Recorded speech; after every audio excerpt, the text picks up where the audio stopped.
It's over. Donald Trump has severed relations with President Zelensky until he will discuss peace on US terms. And tonight, as the Prime Minister speaks to both leaders, where does that bust-up leave Europe?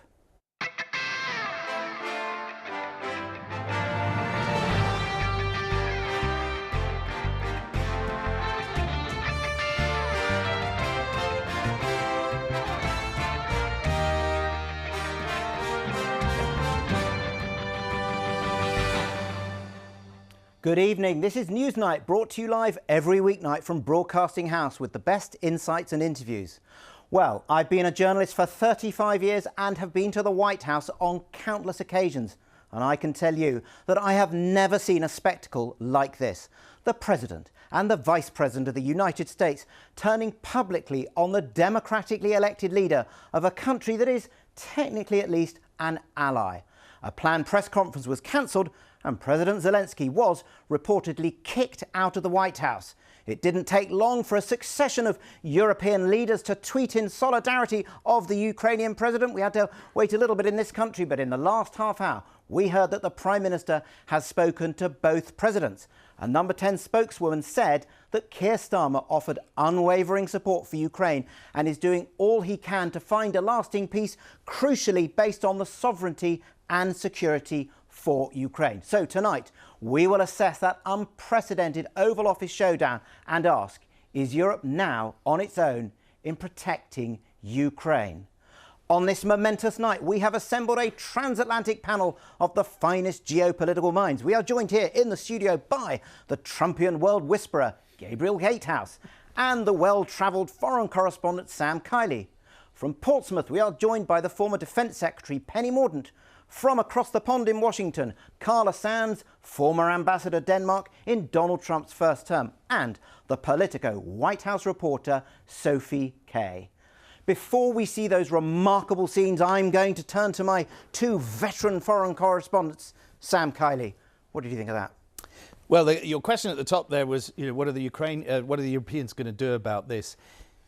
If you look at the behaviour of Donald Trump, nobody should be surprised that this happened in this way, because he has signalled at every stage along the road that he is entirely in Vladimir Putin's camp when it comes to the issue of Ukraine.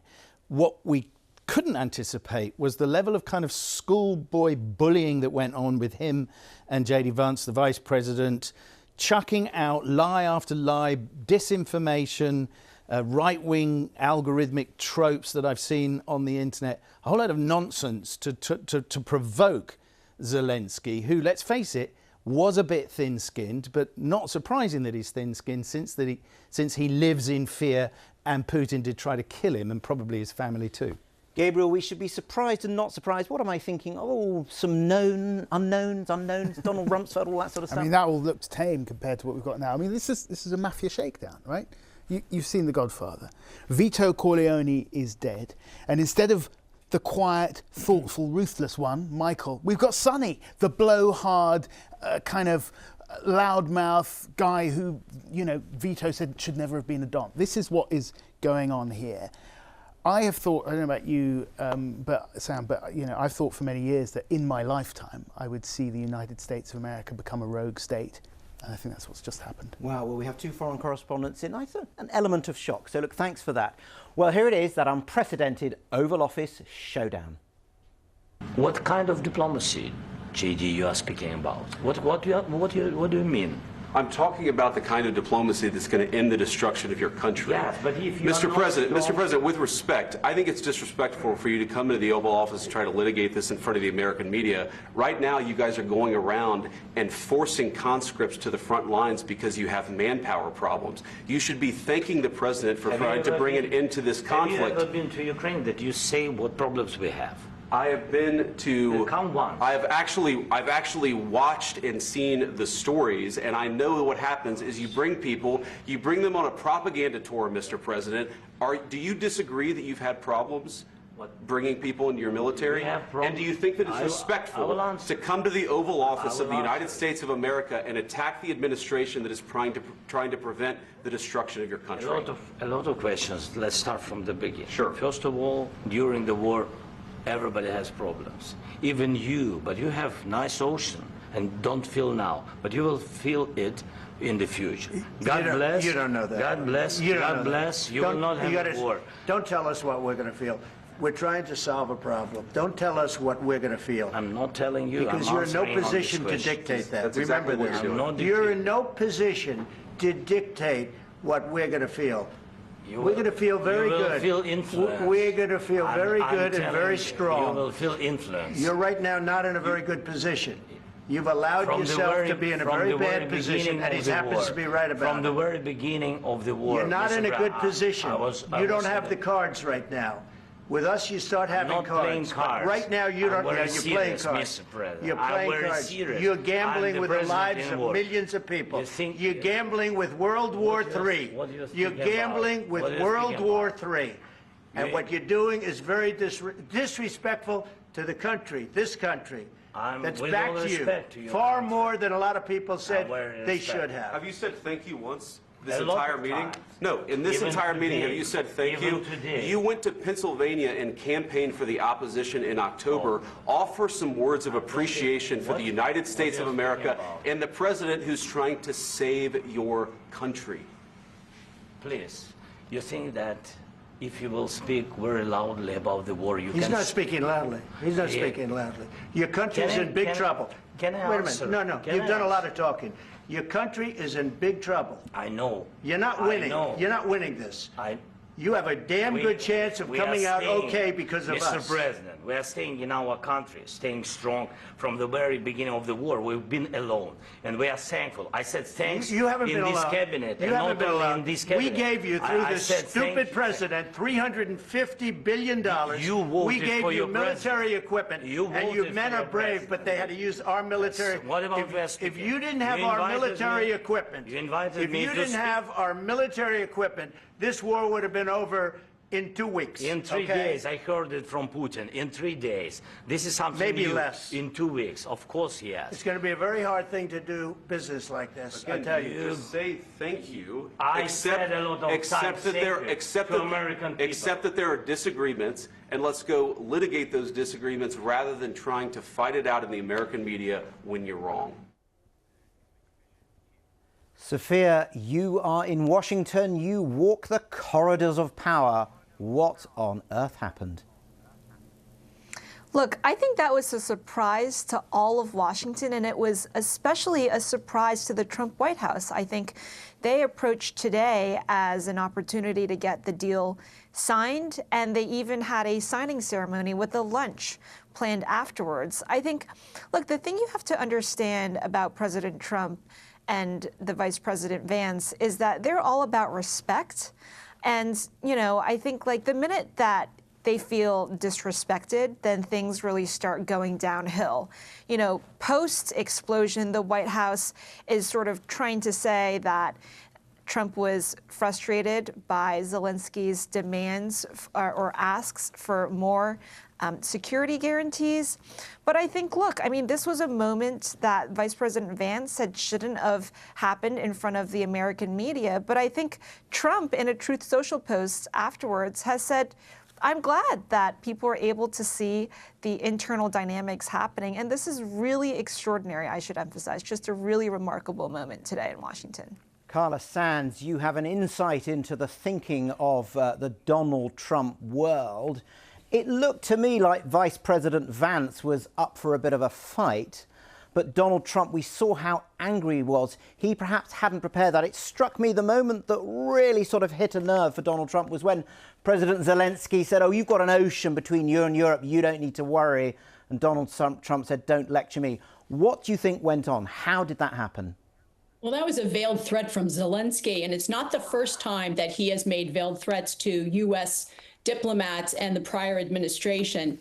When Zelensky came to the White House, in the Trump White House, and I don't speak for the Trump administration, but I will tell you, if he was in the White House, there was a deal done, all but signed. Zelensky got into the Oval with the cameras on and tried to retrade that deal. The American people have given, not lent like Europe, given hundreds of billions of dollars to Zelensky and Ukraine, one of the most corrupt countries in the world. They don't want to pay for another of Zelensky's yachts. they're done. They want the war to end, and most especially, they want the killing to end. The killing of the treasure of both Ukraine and Russia. They're healthy young men. Ukraine is out of young men. Now they're kidnapping people off the streets. And Vice President J.D. Vance mentioned that. Sorry, can I just clarify that you are accusing President Zelensky of kidnapping Ukrainian men off Ukrainian streets as a form of they're conscripting. Yes, people will be on their way to work. Right. I've seen it happen with my own eyes. We'll and so talk has to our J.D. foreign Vance. correspondents about that. Sophia mentioned this. Okay, can I want to ask you about that statement from President Trump that Sophia mentioned. President Trump said, "I've determined that President Zelensky is not ready for peace. He can come back when he's ready for peace." Is Donald Trump saying to President Zelensky, to coin a phrase, "You're fired"? Well, I think that the Ukrainian people will have to decide what they're going to do with President Zelensky. He had basically a deal in front of him. Verbally, he had agreed, or he wouldn't have been in the Oval with cameras on. And when he went into retreat, now the Ukrainians and others have to say to themselves, can they trust him? President Trump says he can't get a deal done at this time. Can he ever get a deal done? I think it's in doubt. And so there may have to be changes made. And they don't have elections right now in Ukraine. They don't have religious freedom. They don't have freedom of speech. He has rolled up all the media companies and taken them under his control. So it is not a democracy. He is authoritarian, and we'll see what happens. It's really shocking to see this man who is in hock to the American people, hundreds of billions of dollars, behave like this. Speak over the U.S. president, challenge them, instead of being humble and keeping his Carla, mouth shut. Let's just hear from Penny Mordaunt, the UK's former Defence Secretary. What was your reaction to this? Well, look, you can see two narratives developing, and your panelists have touched on it, that one is that Zelensky's a villain, the other is that Trump's a villain. And we've got to remember that neither are villains. The villain of this piece is Putin. And we've got to listen to Trump's concerns. I think he genuinely feels a huge amount of responsibility to bring this conflict to an end. And Zelensky is fighting for his country and his freedom, and for Europe's freedom too. That's what we have to remember. It's in everyone's interest they get round the table, and that's why I'm still optimistic, even after today, that there will be further rounds of talks.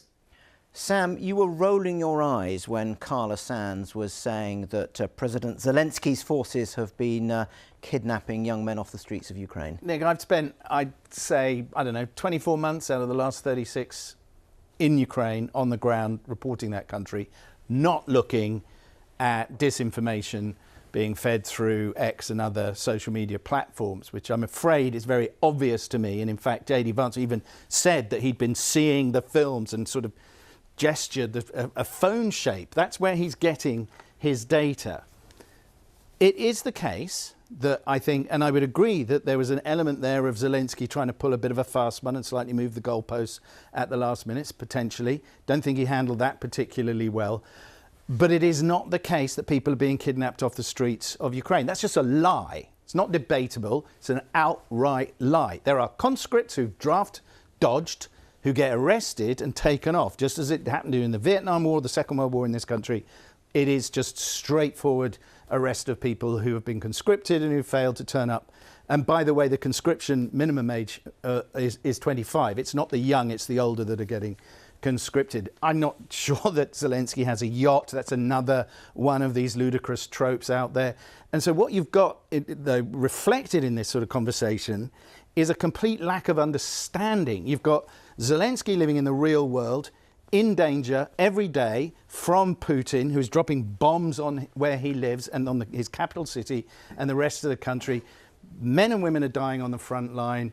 And then he's getting lectured by J.D. Vance and others saying that you're not a Democrat, and kind of ludicrous statements like that. He was democratically elected. There is martial law in Ukraine at the moment because their country's been invaded. These are just facts that people have to deal with. So, Gabriel, a staunch defence there of Volodymyr Zelensky, but do you think he misjudged the optics? Do you think he triggered President? Well, I don't think he... look, I think J.D. Vance played them both like fiddles. I think J.D. Vance provoked Zelensky. Do you think he staged it? Did he want this? I think he did. Absolutely, I agree. I think Zelensky has a political tin ear, as evinced by his visit to Scranton, Pennsylvania in the weeks before the election, which J.D. Vance brought up there in the White House. Why would you do that when the election was on a knife edge? It could go either way. Why do you go and only campaign for one side, who then ends up on the losing side? Who the hell is advising him, right? But J.D. Vance, who is ideological, unlike Trump, who has no ideological bones in his body, J.D. Vance, who is ideological and is winking to the far right here, wanted to have this row, wanted to show himself being tough, bullying Zelensky, because that plays well with the base. Trump took the bait as much as Zelensky. There was talk of playing cards there. He's right, Zelensky doesn't have a good hand. America had a great hand, but Trump just played it so badly that gone is all of American soft power, right? It is gone. Europe, forget about it. We see that, and you just forget about America as an ally. All that America has left now is hard power. Right. Considerable hard power, but it's hard power. So not, you would say, in the interest of the United States. So look, let's head now to the Ukrainian capital, Kyiv, and we're joined by Alexander Moretsko, who's the chair of the Foreign Affairs Committee of the Ukrainian Parliament. Thank you so much for joining us. Alexander, what is the mood in Kyiv tonight? Well, we're proud of our president because he has guts. He managed to stand up for Ukraine, and he has become a true voice of Ukrainian people right now. And, but honestly speaking, I think that the things will calm down. We need to be patient. We need to be constructive, and we should find opportunities and silver linings, so to speak, even in crisis. So I hope that the things will change even tomorrow. I am hopeful that President Zelensky might have a meeting with President Trump and to clear the air. So, I mean, praise for your president, but you just heard from our colleague Gabriel Gatehouse there that perhaps your president misjudged the optics, and Gabriel is saying that this is not in the interest of the United States, but it's also not in the interest of Ukraine when you depend so much for the United States on that military support. Well, yeah, it's true. We depend on the United States for military support, and we're grateful for everything because the United States has saved us several times. And we're thankful and appreciative of this. But at the same time, I believe that we should continue our dialogue with the United States and President Trump. And luckily, we still enjoy bipartisan support from both Republicans and the Democrats. And the United States is a democratic country. On our side is public opinion in the United States. So I think nothing tragic has happened. We just should continue to work hard and to persuade President Trump to support more Ukraine because it's in the best interest of the United States. You're saying that you hope that President Zelensky might be able to meet with President Trump tomorrow, maybe sort of make amends. But President Trump, as I was saying earlier, has issued that statement. Do you think your president can meet the terms of that, which is he can come back when President Zelensky, is ready for peace? Well, President Zelensky has always been ready for peace, just like people of Ukraine, and we are for peace. There is a peace formula by President Zelensky. I would like to remind about this. By peace, we mean peace based firmly on international law and the UN Charter, but we're against appeasement. We're against surrender because peace doesn't mean appeasement of the aggressor. Aggressor should not be rewarded because it creates very dangerous precedent for other potential aggressors. So we have always been for peace, and I hope President Trump has also the same definition of peace based on international law.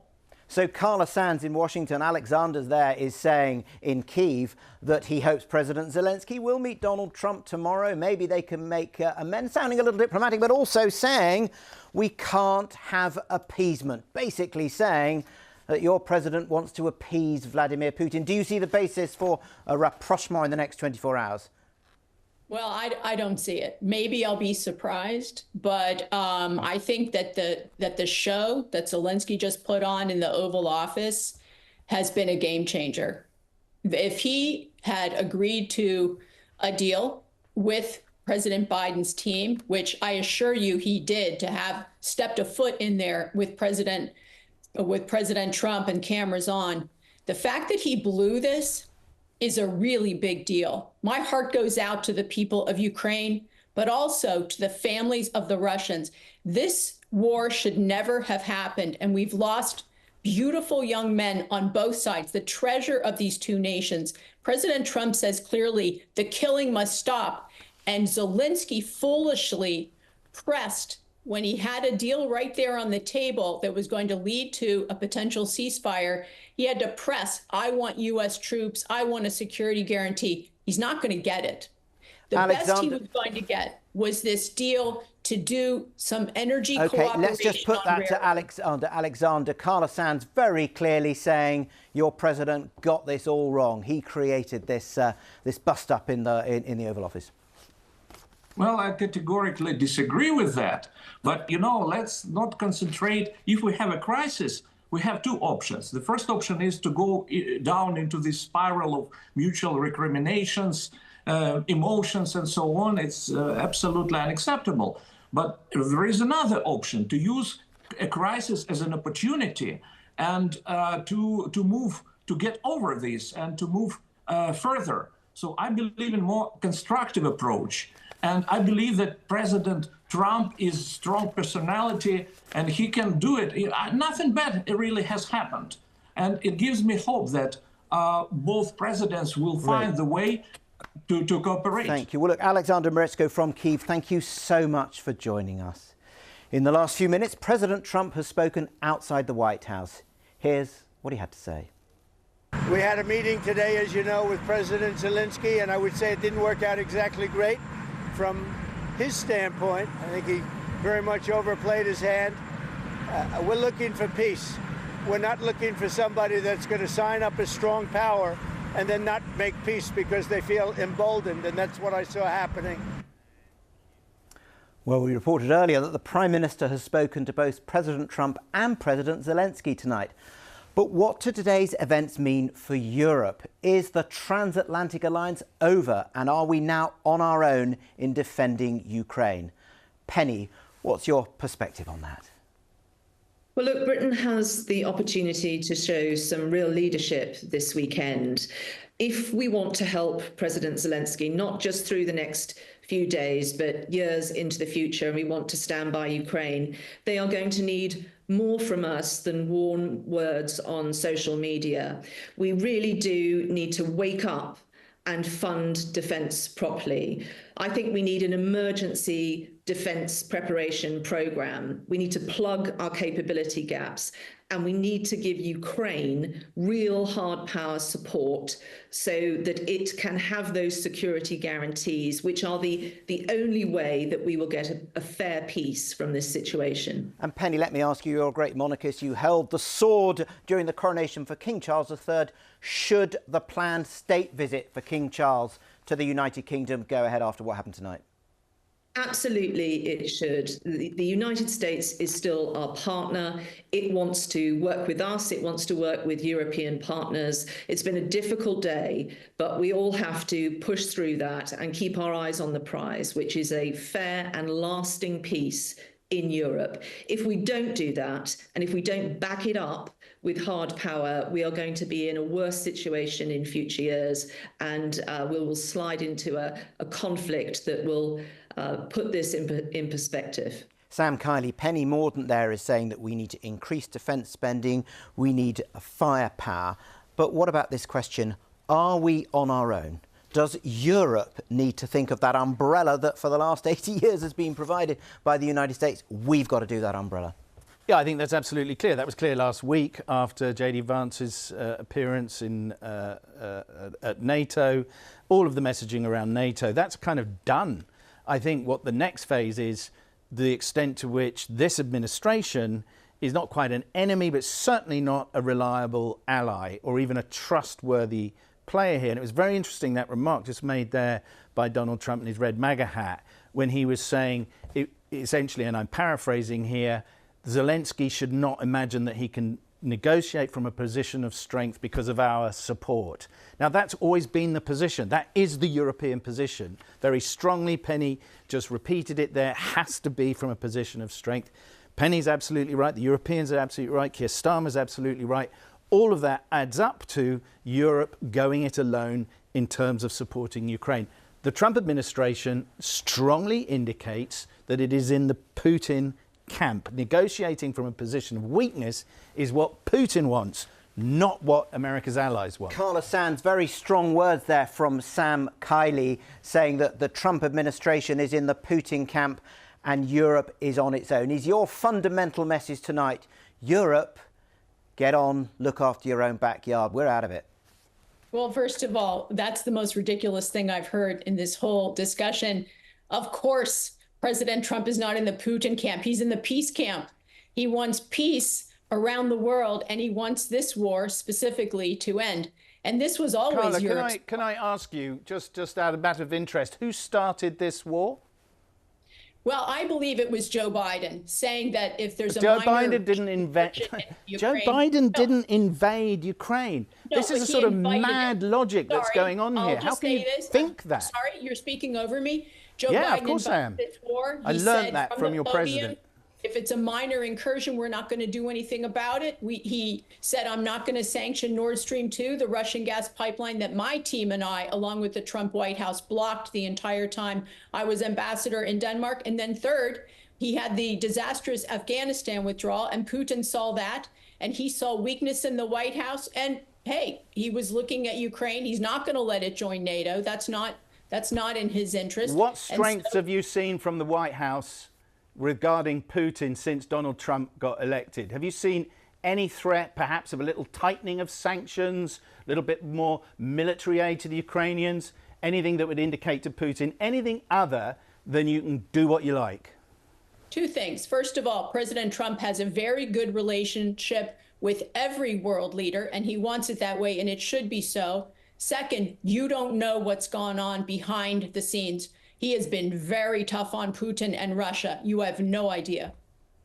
Sophia, a bit of a disagreement between Sam and Carla there. But it's interesting, there's Carla saying that Joe Biden essentially was responsible for this. And it's interesting, we've had a number of members of the administration, they're asked in Congress that very simple question, who invaded Ukraine? And they find it very difficult to answer. They all absolutely terrified of what Donald Trump will say if you say, actually, it was Vladimir Putin who invaded Ukraine. Yeah, I think, look, they don't want to ostracize Putin because, you know, their boss, President Trump, doesn't want to ostracize Putin, right? I mean, today you saw Senator Lindsey Graham, U.S. Senator from the state of South Carolina, come out and even say Zelensky should consider stepping down. And so, you know, you have a Ukrainian ambassador, Ambassador Markarova to the U.S., who for years has been trying to rally U.S. support from senators, members of the House of Representatives here in the U.S. And, you know, I think a lot of that, you know, there's a big question mark after today. But no, you won't see any of the Republicans kind of come out and go against President Trump, because even folks like Marco Rubio are supporting him because they're working for President Trump. They're in the administration right now. Gabriel, Sophia's saying there, I mean, this is a sign of our changed world, isn't it? Senator Lindsey Graham, I thought he was what you would call a national security Republican, and we hear what he's saying. That's a real change. I mean, almost listening to almost everyone in this discussion, it's like they're speaking about some kind of fantasy world that doesn't exist anymore. Carla Sands got everything upside down, and we're kind of used to that from the sort of madder end of the magosphere. But, you know, Alexander Mereshko from Kyiv saying Trump wants peace based on international law. Trump has no track with international law at all. He wants to evict all the Palestinians from Gaza and turn it into a Trump theme park and then invade Greenland and Panama. I mean, and possibly Canada. Like, you know, forget about it. And this Penny Mordaunt talking about the transatlantic alliance. The transatlantic alliance cannot survive this level of mistrust. Penny, let's go straight to Penny. Penny, Gabriel Gatehouse saying you're wrong. The transatlantic alliance simply cannot survive this. can survive and it will survive. And I think that Republican senators like Lindsey Graham and others are thinking to themselves, what can I do that will help?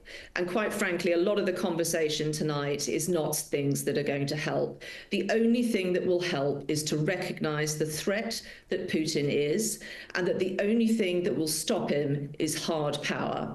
And for Britain and Europe, this is a moment. We have to decide, are we prepared to step up? If we prepare well, if we plug our capability gaps over the next 4 to 6 years, then that is what will deter Putin. Thank you, Penny. I really must go. Thank you. Well, that's it on this historic night. Thanks to my panellists. I should say that Carla Sands had to go. Vic's back on Monday. Till then, good night and good luck, and do have a lovely weekend.